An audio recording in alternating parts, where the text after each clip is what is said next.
Una scelta dolorosa ma inevitabile. Il Pio XII di Misurina non riesce a sostenersi neppure con il contributo garantito dalla Regione Veneto.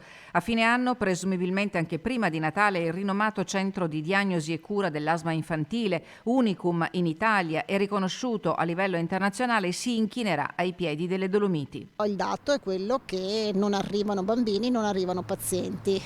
Noi nel frattempo abbiamo comunque sempre riconfermato i nostri budget, 1.230.000, e nell'ultimo anno abbiamo anche rivisto in aumento le tariffe. Ma la situazione era e resta insostenibile, così la definisce la proprietà, l'Opera Diocesana di Parma, certa che il dissesto economico-finanziario del Pio XII possa mettere a rischio gli altri servizi resi dall'ente, sicché inutile è stato anche il tentativo della Regione Veneto di inserire fra i piccoli pazienti anche quelli con disturbi del comportamento per incrementare il numero degli accessi. Sono già arrivati dei bambini, dei gruppi di bambini da Treviso, però sappiamo che i numeri sono ancora molto distanti, però il nostro confronto e dialogo con la proprietà rimane aperto. Le perdite economiche si aggirano sui 700.000 euro all'anno, i margini di recupero difficili da individuare. Noi abbiamo cercato di individuare i percorsi, di snellire i percorsi, di far conoscere anche questi percorsi proprio anche in conferenza Stato-Regioni, di far valere insomma la peculiarità e la specificità di Misurina rispetto appunto ai bambini asmatici.